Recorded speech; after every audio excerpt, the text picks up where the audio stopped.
Assalamualaikum warahmatullahi taala wabarakatuh. Saya Cikgu Muhammad Firdaus bin Abdul Salam dari SMK Gunsanat, Keningau, Sabah.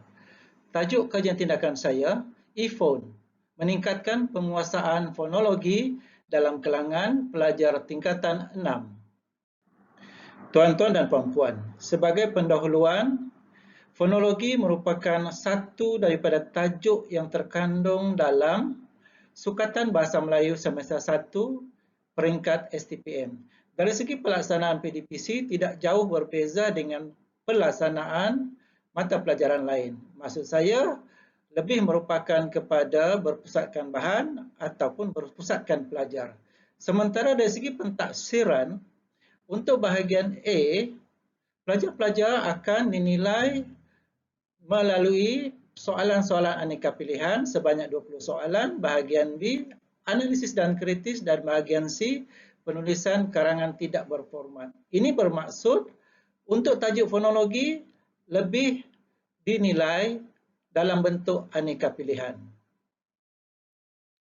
Seterusnya, persoalan besarnya ialah isu dan masalah. Pertama, dari segi pencapaian pra-ujian, saya dapati pelajar-pelajar saya tidak dapat menguasai tajuk ini dengan baik. Berdasarkan instrumen yang pertama, iaitu 2 latihan bertulis, 4 pelajar saya dapati tidak mencapai skor lebih separuh. Sementara 12 orang pelajar, skornya kurang daripada separuh. Baik, seterusnya, saya tidak dapat mengelak daripada memberi tumpuan kepada latar belakang SPM Bahasa Melayu pelajar-pelajar saya. Dan saya dapati 7 orang mendapat grade C dan C tambah, sementara 3 orang mendapat grade B.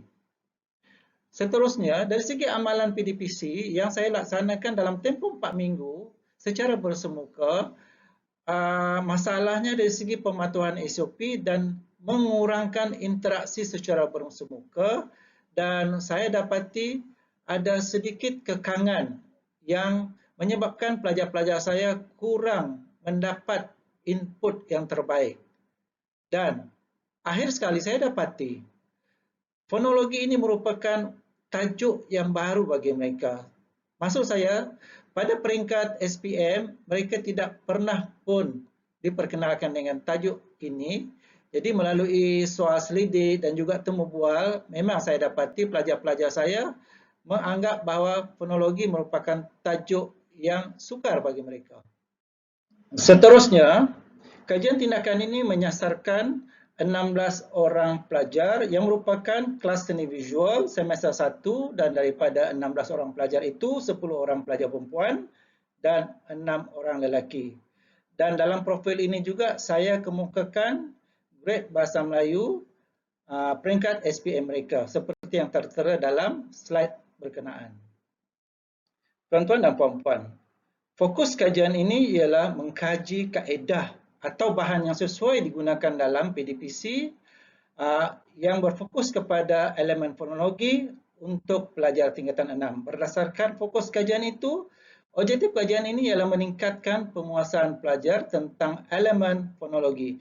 Dan saya perincikan kepada 2 objektif. Yang pertama, meningkatkan pencapaian fonologi berbantukan eFone dalam kalangan pelajar tingkatan 6 seni visual semester 1. Dan objektif yang kedua, menjelaskan elemen fonologi secara individu berbantukan eFone dalam kalangan pelajar tingkatan 6 seni visual semester 1.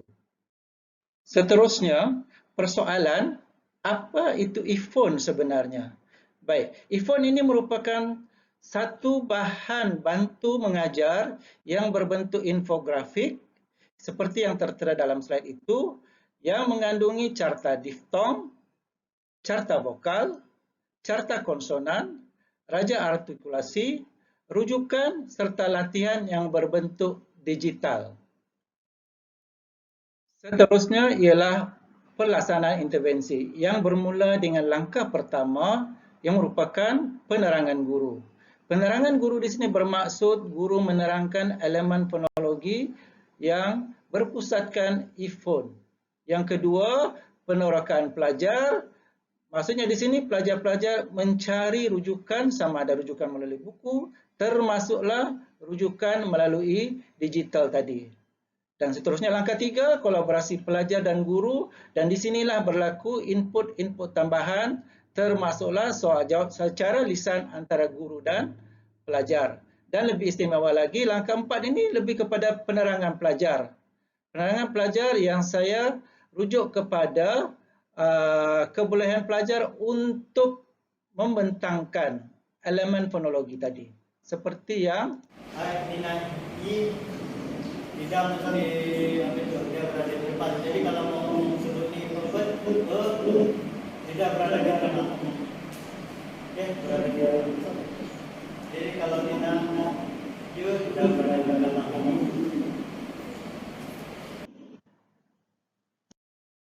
Seterusnya dapatan kajian yang saya kaitkan terus dengan objektif yang pertama. Dan saya dapati setelah melaksanakan intervensi 2 minggu lebih, 3 fakta penting. Yang pertama, berlaku perubahan yang signifikan dari segi peningkatan skor pelajar. Seperti mana yang saya tandakan pula, itu merupakan perubahan yang ekstrim.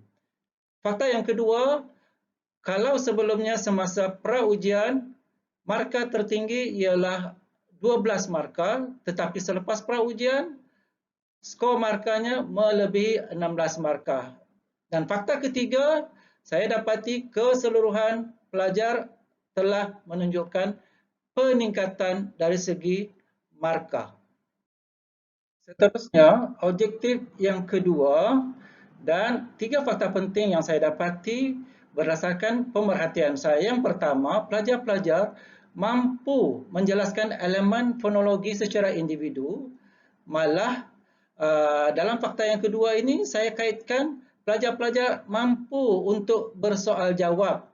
Dan yang fakta ketiga sudah semestinya lah pelajar-pelajar saya lebih merasa yakin sebab dengan adanya e-phone ini mereka boleh merujuk secara spontan dan tidak merasa ragu-ragu semasa menjelaskan fonologi tadi. Teruskan.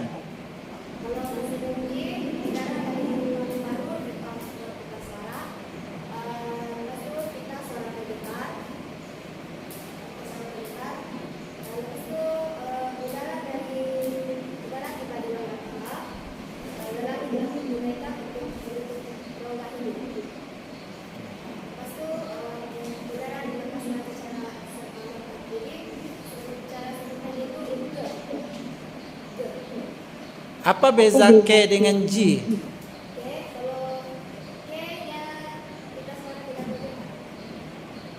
Kalau G?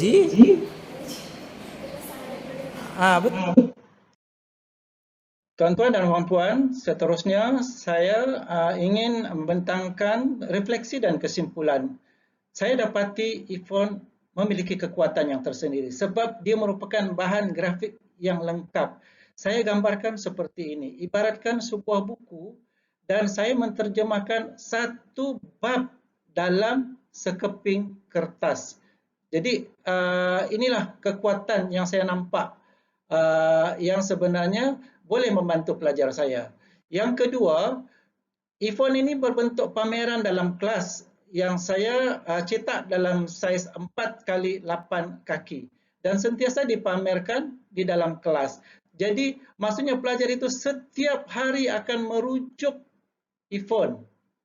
Ada kelemahan? Memang ada kelemahan. Dan saya dapati dalam e-phone soalan-soalan dalam bentuk digital itu tidak banyak. Dan kadang-kadang pelajar itu kalau sebab saya sediakan ada 4 saja, jadi pelajar-pelajar itu tertanya-tanya, ada lagi tak, ada lagi tak.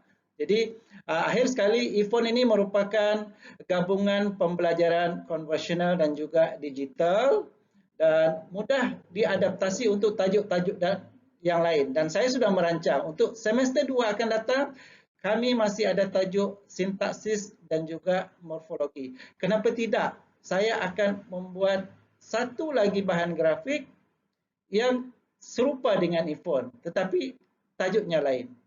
Dan akhir sekali, saya ucapkan ribuan terima kasih. Assalamualaikum warahmatullahi taala wabarakatuh.